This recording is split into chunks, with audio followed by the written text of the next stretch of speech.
Habari yako mtazamaji wangu wa kipindi chetu cha siasa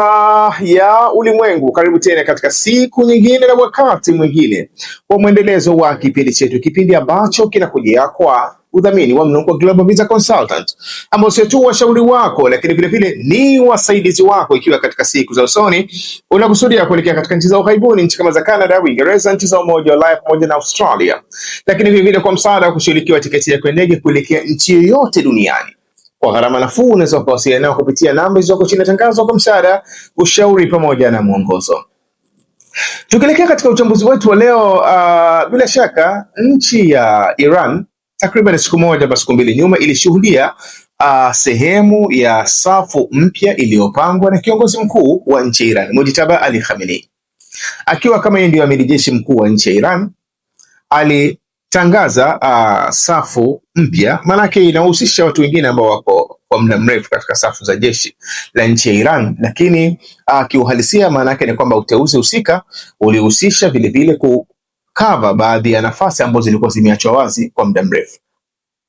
na ikiwemo hasa nafasi ya mkuu wa majeshi yote ya nchi ya Iran, kwa kuzingatia kwamba Iran ina section tofauti tofauti za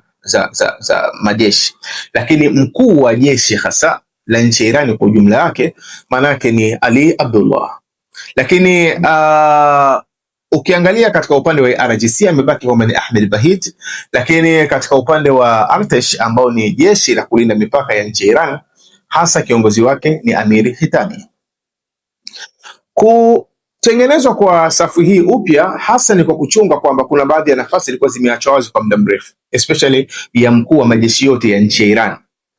baada ya kuwa alifariki Abdurrahim Musabi katika sehemu ya vita ya kuanza kwa vita ya mwaka huu kwenye tarehe 28 takriban ya mwezi wa pili alifariki Abdurrahim Musabi katika mashambulizi ya mwanzo. Maana yake ile nafasi ilikuwa imeachwa wazi kwa muda mrefu. Kwa ina maana kilichotokea, ndio maana palikuwa kuna umuhimu wa kutengeneza ile tunasema ni National Security Supreme Council ambayo ilikuwa ikiongozwa na Ali Larijani katika kipindi kile mpaka alipouawa. Maana yake ni kwamba ile National Security Supreme Council ilikuwa ni kama imechukua majukumu kwamba haya majeshi ya chini kama hii IRGC inayoongozwa na Ahmed Bahid pamoja na sehemu ya Artesh zote zilikuwa zikiripoti katika ile National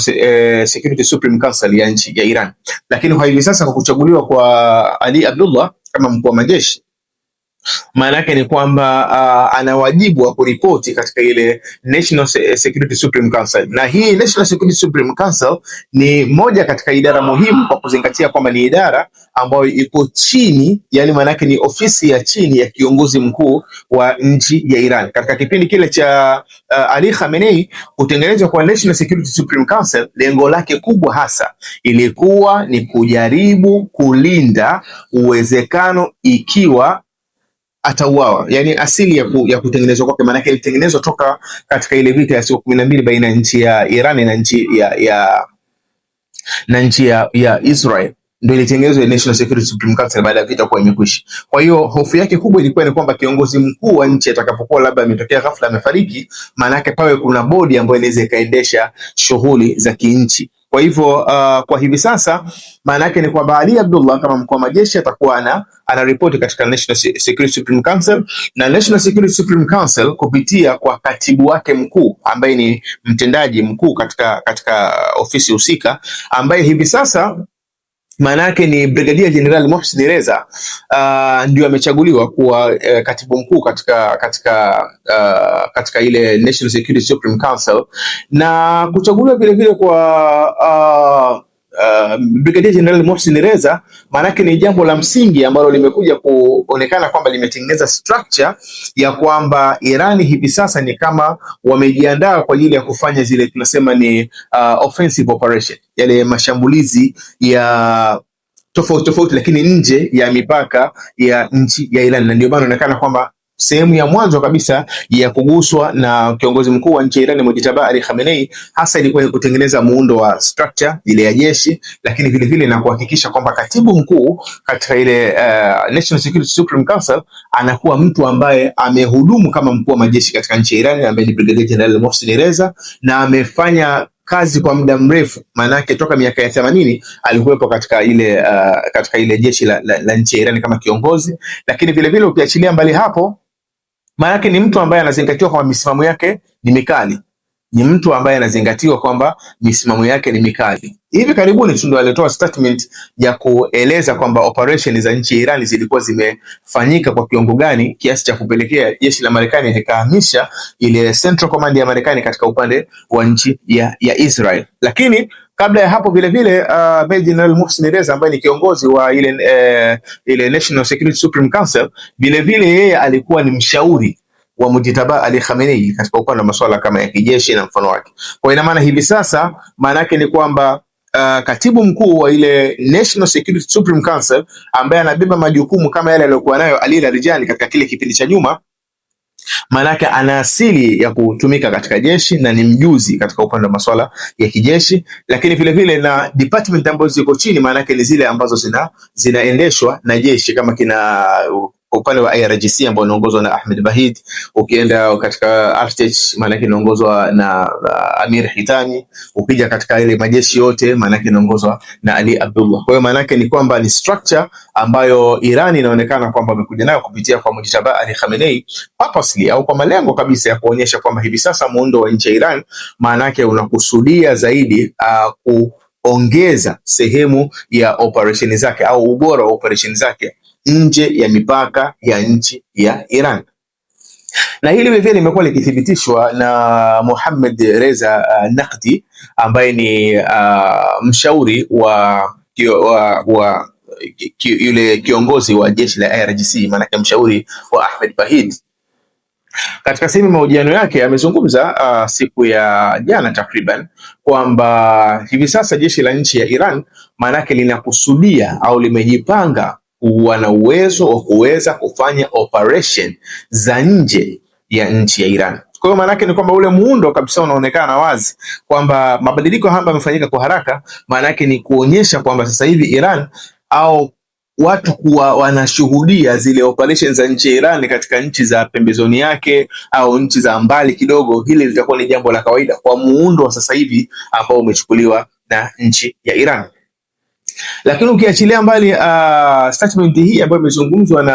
Mohammad Reza Naqvi ambaye ni mshauri wa Ahmed Bahid ambaye ni kiongozi wa jeshi la IRGC, vile vile ukiangalia hata sehemu ya ujumbe ambao umetumwa na katibu mkuu wa ile National Supreme Council ambayo ni idara iliyoko chini ya ofisi ya kiongozi mkuu wa nchi ya Iran. Maana yake Meja Jenerali Mohsen Reza katika sehemu ya ujumbe wake aloutuma katika siku ya leo ilikuwa ni kuashiria kwamba mlango bahari wa Hormuz hauwezi kubaki kuwa wazi mpaka nchi ya Marekani itakavyoondoa blockade yake katika mlango bahari wa Hormuz, ina maana katika ile ghuba ya Oman. Lakini vile vile sio tu kuondoa zuio lake, bali vile vile kuondoka karibia na mipaka ya nchi ya Iran, lakini vile vile kuhakikisha kwamba ile ceasefire inatekelezwa katika eneo lote au usitishaji wa mapigano unatekelezwa katika eneo lote la Mashariki ya Kati, maana yake kuanzia katika sehemu kama za Lebanon. Lakini vile vile kinachoonekana cha ziada imeongezwa pia na sehemu ya Gaza. Kwa hiyo maana yake ni kwamba mlango bahari wa Hormuz ili uweze kuachwa wazi, maana yake ni kwamba mlinganyo wa sasa hivi uliotengenezwa na nchi ya Iran umekwenda mpaka kufikia katika sehemu ya Gaza na sio sehemu ya Lebanon peke yake. Na hii imekuwa ikileta tafsiri pana kuliko ile ambayo inaonekana, kwa kuzingatia kwamba katika siku za nyuma aliyekuwa anaongeza masharti ilikuwa ni nchi ya Marekani, kwamba ikiongeza sharti hili. Lakini kwa hivi sasa inachoonekana nchi ambayo imekuwa ikiweka masharti ya ziada kila uchao imekuwa ni nchi ya Iran. Maana yake ni kwamba Iran hivi sasa wameamini kwamba wao wapo katika position nzuri ya kuweza kuishindikiza nchi ya Marekani katika yale wanayoyataka. Hiyo ndio tafsiri ambayo inatolewa na trend ya nchi ya Iran, kwamba kwa hivi sasa kwa sababu Marekani labda anahitaji mlango bahari wa Hormuz uachwe wazi, basi tunaongeza na sharti pia la Gaza, tunaongeza na sharti la Lebanon, tunaongeza na sharti kadha na kadha, vikwazo viweze kuondoshwa na mfano wake. Kwa hiyo maana yake ni kwamba ile equation inazidi kuwa ngumu inazidi kuwa ngumu, na hii ikionyesha Marekani kwamba kama Marekani inaamini yenyewe kuweka blockade katika au kuweka zuio katika mlango bahari wa Hormuz ni kuikomoa nchi ya Iran. Iran manake inaonyesha Marekani kwamba yenyewe haiwezi kukomoka kwa Marekani kuweka blockade yake katika mlango bahari wa Hormuz, na ndio maana kilichokuwa kinategemewa ni kwamba ikiwa ile zuio katika mlango bahari wa Hormuz lina madhara makubwa katika nchi ya Iran, of course haliwezi kuacha kuwa na madhara, lakini kwa kudhania kwamba lina madhara makubwa katika nchi ya Iran, kilichotegemewa ni kwamba nchi ya Iran ipunguze sehemu ya masharti yake, iweke masharti nafuu ili Marekani aweze kuondoa zuio lake, na baada ya hapo na wao vile vile waondoe sehemu ya ile uzito walioweka katika mlango bahari wa Hormuz, maisha mengine yaweze kuendelea. Lakini kile kinachoonekana ni kwamba wakati Marekani imesimama labda na ishu ya kuweka zuio katika mlango bahari wa Hormuz, jeshi la nchi ya Iran au serikali ile ya nchi ya Iran imekuwa ikizungumza kwamba mlango bahari wa Hormuz hauwezi kubaki wazi kutoka katika upande wake, manake hauwezi kubaki wazi. Hilo la kwanza. Lakini la pili, lazima vikwazo viweze kuondoshwa. Lakini jambo la tatu, lazima ceasefire iwe implemented mpaka katika maeneo mengine ambayo yalikuwa hayakuwa yamejumuishwa katika ile hati ya makubaliano ile walikuwa wamesaini nchi ya Iran pamoja na nchi ya Marekani. Na hii vile vile inaonyesha kwamba hivi sasa maanake ni kwamba Iran hawazingatii ile hati ya makubaliano, na wamekuwa wakizungumza wazi kwamba kuwaambia Iran kwamba waongeze muda wa ceasefire au usitishaji wa mapigano, wao wanasema kwamba hatuzingatii kwa sababu hapakuwa na ceasefire. Kwa hiyo maana yake ni kwamba kile kinachoendelea baina ya nchi ya Iran na nchi ya Marekani, maana yake ni kwamba wenyewe bado wapo katika state of war, bado wapo katika hali ya vita, hata kama hakuna bomu linalorushwa, lakini fikra iliyo wazi ni kwamba Irani wao wanachozingatia ni kwamba bado wapo katika hali ya vita na nchi ya Marekani. Na hii ni mambo ambayo huwa yanatokea katika ulimwengu. Kwa mfano, unaweza ukaona katika nchi kama ya Urusi na Japan toka katika vita kuu ya pili ya dunia hawakuwahi kusaini document ya kwamba wamesitisha mapigano. Na ndio maana mpaka sasa hivi ukiangalia katika sehemu ya ile tunasema defense strategy ya nchi ya Japan, maana yake ni kwamba ile sera ya ulinzi ya nchi ya Japan yenyewe inazingatia kwamba nchi ya Urusi ni tishio katika nchi ya Japan. Ukiachilia mbali ile sehemu ya mivutano yao katika baadhi ya visiwa ambavyo vinapatikana upande wa kaskazini mwa nchi ya Japan ambavyo vinadhibitiwa hasa na nchi ya Urusi, ambao Japan wao wanaamini kwamba vile visiwa ni vya kwao, lakini kiuhalisia ni kwamba ni sehemu ya hali ya sintofahamu ambayo imedumu kwa muda mrefu. Maana yake toka vita kuu ya pili ya dunia hapakuwa na makubaliano moja kwa moja ya kusitisha mapigano, na hii mara nyingi inakuwa kitaalamu wanaita ni kama ni conflict, frozen conflict situation, kwamba maana yake inakuwa ni utata au ugomvi ambao unakuwa ni kama umelala, upo lakini unazingatiwa kwamba upo, lakini wenyewe unakuwa kama umelala, kama ilivyokuwa katika upande wa nchi ya Armenia na nchi ya Azerbaijan. Palikuwa kuna eneo ambalo kwa nagombania pale la Nagorno-Karabakh ambalo lipo katika sehemu ya Armenia, lakini by the way ni kipande cha nchi ya Azerbaijan, ambao katika miaka ya 90 mwanzoni walipigana vita, Armenia wakakontrol sehemu ile ya Nagorno-Karabakh. Lakini baada ya nchi ya Azerbaijan kupata mafuta na ikikumbuka kwamba wenyewe ni wauzaji wa mafuta wakubwa katika upande wa nchi kama ya Israel, maana yake asilimia kama 60 au 70 ya mafuta ya Israel yanatoka katika nchi ya Azerbaijan. Kwa walipopata mafuta wakakusanya nguvu yao wakapigana tena na nchi ya Armenia, wakaichukua sehemu ya Nagorno-Karabakh. Pamoja na kwamba nchi ya Armenia kupitia kiongozi wake Nikolai Pashinyan na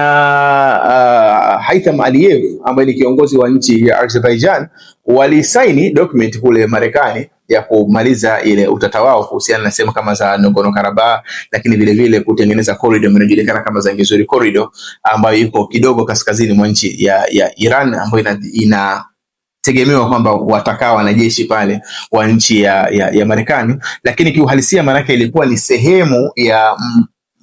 mzozo ambao ulidumu kwa muda mrefu bila kufikia katika conclusion ya mwisho. Na hata wa Armenia mpaka hivi sasa wao wanaamini kwamba serikali iliyoko madarakani ya Nikolai Pashinyan, waziri mkuu wao, hawaoni kama ilifanya sawa kuweza kusaini document ya kuachia sehemu kama ya Nagorno-Karabakh ambao wenyewe wanaamini kwamba ilikuwa ni ya kwao. Lakini ukiangalia hiyo sehemu, historia ya sehemu husika, maana yake ni kwamba Azerbaijan walipewa kwa muda mrefu na Joseph Stalin, alikuwa kiongozi wa nchi ya Urusi. Kwa hiyo kuna mazingira kama hayo. Sasa kwa mazingira ya nchi ya Iran na mazingira ya nchi ya Marekani kwa hivi sasa, maana yake ni kama wapo katika frozen conflicts, wapo katika mgogoro ambao umelala, kwamba wana misunderstanding zao, hawaelewani, lakini kiuhalisia na kwamba kile kilichopo ni kama kwa sababu hakuna bomu linalorushwa kutoka upande wote, labda kwa hivi sasa kumetulia kidogo. Kile kinachoonekana ni kwamba Irani wao bado wanazingatia kwamba wapo kwenye vita na nchi ya Marekani. Katika mazingira namna hiyo, maana yake wanapoambiwa kwamba waongeze labda muda wa usitishaji wa mapigano, wao wanasema kwamba wenyewe mapigano hayajasitishwa, mapigano bado yanaendelea. Na ndio maana kama sasa hivi kinachoonekana ni kwamba ni wazi kabisa kwamba utaratibu wanaochukua sasa hivi nchi ya Iran ni utaratibu ule tulikuwa tunazungumza mara nyingi katika vipindi vyetu wa offensive strategy, kwamba pale watakapokuwa wanaona kuna tishio mahala popote, maana yake wao watafanya operation. Na move hii ya nchi ya Iran, kile tunachokitegemea ni kwamba inawezekana ikawa na madhara ndani ya nchi ya Iran, lakini vile vile na ikawa na matokeo upande wa nje ya nchi ya Iran, na inawezekana ikawa na madhara pia ndani ya nchi ya Iran, kwa kuzingatia kwamba kwa muda mrefu nchi kama ya Israel ndio ilikuwa inajulikana kwamba wanafanya operation nyingi za nje ya mipaka yao, kwa kuzingatia kwamba wao ni wazuri zaidi katika upande wa tactical maneuver, katika upande wa mbinu, kwamba wamfikie nani kwa wakati gani, na wameprove hivyo mara nyingi, especially katika eneo la Mashariki ya Kati, kwamba wanahitaji wamfikie mtu fulani, watamfikia, watamuua, watamletea madhara na mfano vitu kama hivyo. Operation nyingi wamefanya katika design kwa muda mrefu. Sasa katika mazingira namna hiyo, maana yake ni kwamba unaporuhusu au unapotangaza kwamba sasa hivi utendaji wa jeshi lako utakuwa unaenda katika mwenendo huo wa kufanya zile tunasema offensive strategy, kuishi na offensive strategy, haitaishia tu kupiga mabomu.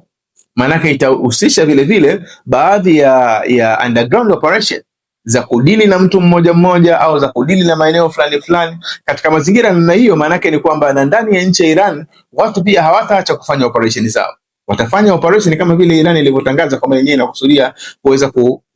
kufanya operations za namna hiyo. Kwa hiyo tunaweza tukategemea baadhi ya matukio mengi kuanza kutokea kwa hivi sasa, hata kama patakuwa kuna hali ya utulivu katika eneo la Mashariki ya Kati. Tunategemea kuna operation nyingi huenda zikawa zinaendelea katika eneo la Mashariki ya Kati, kutoka katika upande wa nchi ya Iran, lakini vile vile kutoka katika upande wa wapinzani wa nchi ya Iran. Huo ni muundo ambao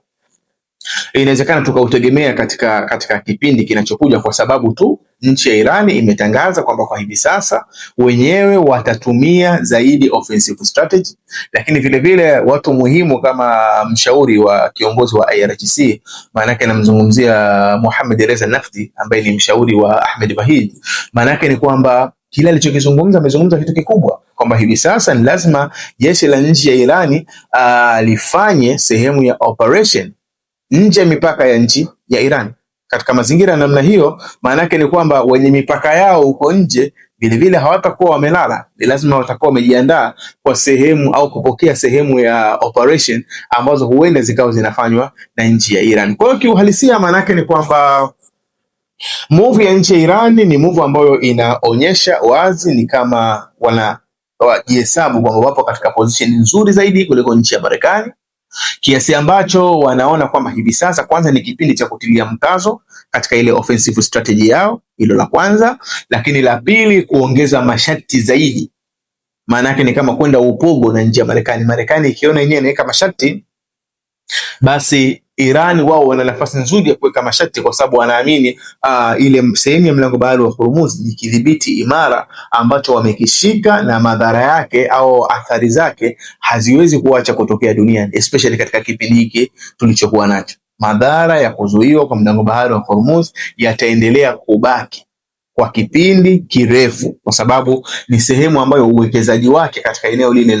la Ghuba ya Uajemi umefanyika kwa muda mrefu. Kwa hiyo inapokuwa inazuiwa watu kwenda katika sehemu husika au masharti yanakuwa magumu ya watu kupita katika sehemu husika, maana yake madhara yake yatakuwa ni makubwa kwa muda mrefu. Na jambo hilo kwa tafsiri nyingine, maana yake litakuwa limeangusha kwa kiwango kikubwa sana heshima na ukubwa wa nchi ya Marekani kama nchi ambayo ilikuwa inahesabika ina uwezo wa kuenforce vitu vingi katika dunia. Lakini vile vile hii ni alama muhimu ambayo iliwahi kuzungumzwa na Alexander Stubb, yule rais wa nchi ya Finland, katika kikao kilichopita cha Umoja wa Mataifa, wakati wale maraisi wanaita ile